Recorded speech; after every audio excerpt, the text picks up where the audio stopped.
Alright, and welcome to Graphing Rational Functions, Level 2. Okay, in our very first example, we notice that this clearly looks a whole lot more complicated than our original problem.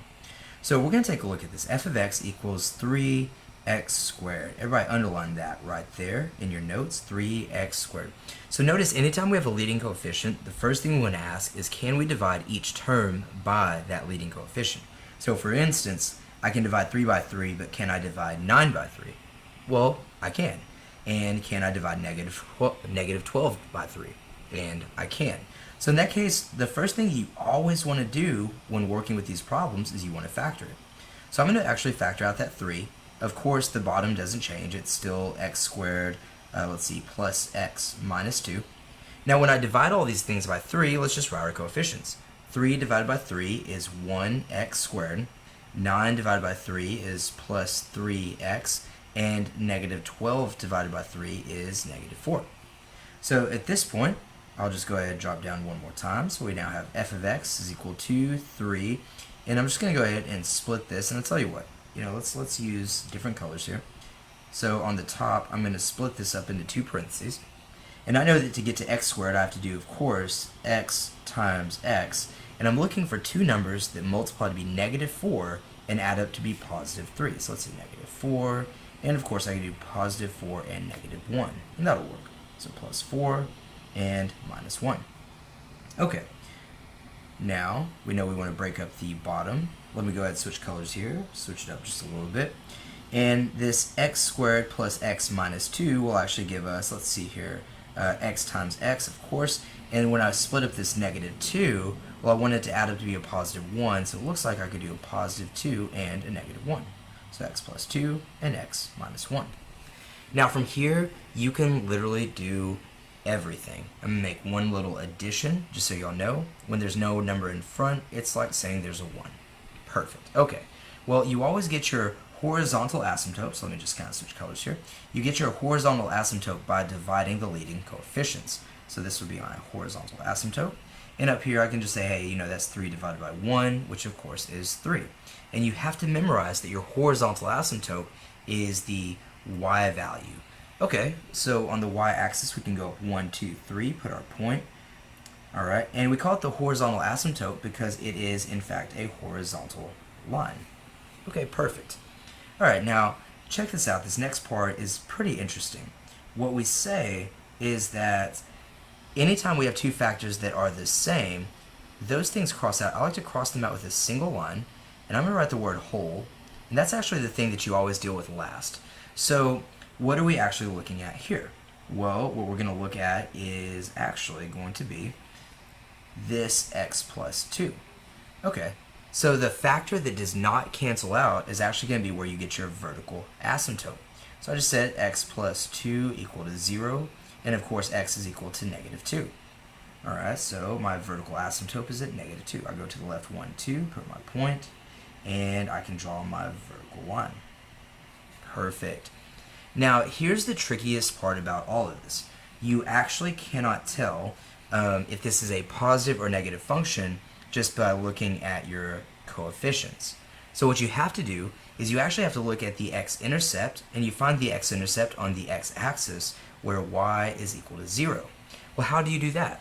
You look at the one factor you have on top, and this is where we get our x-intercept. Okay? And I see that my x-intercept is where we get x plus 4 is equal to 0. Well, obviously, once I subtract 4, x is equal to negative 4. So I can come over here to the left, 1, 2, 3, 4, and that is where my x-intercept is. And what that tells me is that, hey, part of my graph is going to be down here in the bottom left, and it just swoops through there, okay? And then it tells me that the other part of my graph is going to be, remember, a 180-degree rotational symmetry, so it's up there in the top right. Now at this point, I have one final thing to graph before I stop. We want to find out where is that hole at. So remember, the hole is over here at x minus 1, so what I say is, okay, well, you know what, x minus 1 is equal to 0. I can add 1 to both sides, 1, and we get x is equal to positive 1. That means I go to the right 1, and I go up till I hit my graph, and I see that there's going to be a hole right there. And I like to label the hole. Okay, now from this point we want to go ahead and label our domain. So notice that your domain, your x values, go from left to right, and they're actually going to break in two places this time. They're going to break once here at -2, you can see this from the vertical asymptote, and they're going to break right here, you can see this at the hole. Okay, so how do we write the domain? We say the domain goes from -infinity when it's going off to the left forever, comma, and let's see here, as we go to the right, we hit our first break when we cannot cross the line -2. Okay, union. Remember, we start back up on the other side of -2, and we go all the way until we hit that hole, but that hole is a problem, so we put a 1 there because the graph doesn't exist there. Union, and then we start back up at the other side of 1, and then go from 1 to positive infinity. Now, the cool thing about this is you actually don't ever worry about the range for Algebra 2. All right, and that's your domain. Perfect. All right, y'all, I know this is a very long and difficult example. I'm going to do the first problem from the homework as my next example. And that way, if you have the fortitude to watch through both of these examples, you'll have at least a third of the homework done for this page. Okay, so for example 1, see we have f of x, and notice we always look at our leading coefficients. On top, I have a leading coefficient of 4, and I want to factor out that 4 from everything I see. And on the bottom, I have a leading coefficient of 2, and I want to factor that 2 out from everything I see. Okay, so as I go through here, 4 divided by 4 is 1x squared. -4 divided by 4 is -1x, and -24 divided by 4 is, of course, -6. Down here, I have 2 divided by 2, which gives me 1x squared. I have 12 divided by 2, which is plus 6x, and I have 16 divided by 2, which is plus 8. Okay, perfect. Moving on.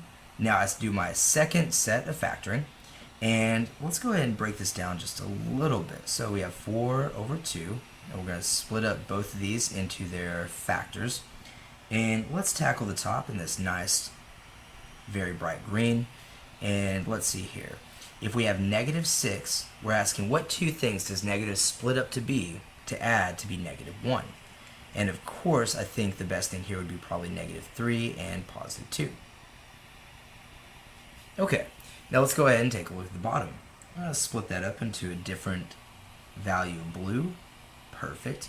Okay, and we know we want to split up the 8. We're looking for two things that multiply to be 8 and add up to be 6.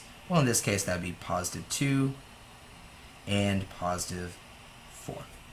Perfect. Okay, and it doesn't really matter that when y'all look at this, my x plus 2 on top and my x plus 2 on the bottom don't line up. I just do a single line, and I write below it the word whole. Okay, let's do some quick math here, or let's just kind of do some things. So, running through this very quickly, my leading coefficients will give me my horizontal asymptote. 4 divided by 2 is in fact 2, which is equal to y. So I go up 1, 2, put a point, and there's our horizontal asymptote. I then go ahead and let's use a different color here. Why not? I look at this factor on the bottom that did not cancel. That's my vertical asymptote. So x plus 4 is equal to 0, minus 4, and x is equal to -4. Okay, so we can go to the left, 1, 2, 3, 4, put my point, and my vertical asymptote is going through -4. Perfect. Easy, easy, easy.